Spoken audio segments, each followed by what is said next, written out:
Hello guys, Meena's કિચનમાં તમારું સ્વાગત છે। આજે આપણે પચવામાં હલકો બનાવવામાં સરળ એવું જુવારનું ખીચું બનાવવાના છીએ। જુવારના લોટનું ખીચું બનાવવા માટે પહેલાં તો બાઉલમાં લોટ લઈ લેવો, પછી તેમાં છાશ ઉમેરી લેવી, તેમાં દહીં પણ ઉમેરી શકો છો। પછી તેમાં પાણી ઉમેરીને સારી રીતે મિક્સ કરી લેવું। ની પતલો કે ની જાડું એવું બેટર બનાવી લેવું। પછી તેમાં સ્વાદ અનુસાર મીઠું, હળદર, આદુ મરચાંની પેસ્ટ નાખીને સારી રીતે હલાવી લેવું। પછી કઢાઈમાં 2 પરી તેલ લીધું છે। તેલ ગરમ થાય એટલે તેમાં રાઈ, જીરું, હિંગ, તલ નાખીને જુવારનું બેટર નાખી લેવું અને તરત જ હલાવી લેવું।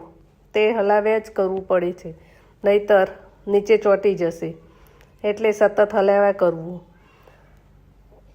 તમે જેમ હલાવશો તેમ તે થીક થવા લાગશે।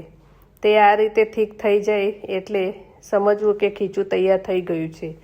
પછી તેમાં ઉપરથી લીલા દાણા એડ કરવા। આપણું મસ્ત મજેદાર ખાટું, તીખું અને પચવામાં હલકું એવું જુવારનું લોટનું ખીચું બનીને તૈયાર છે। તમે પણ બનાવી જોજો, સરસ ટેસ્ટી લાગે છે।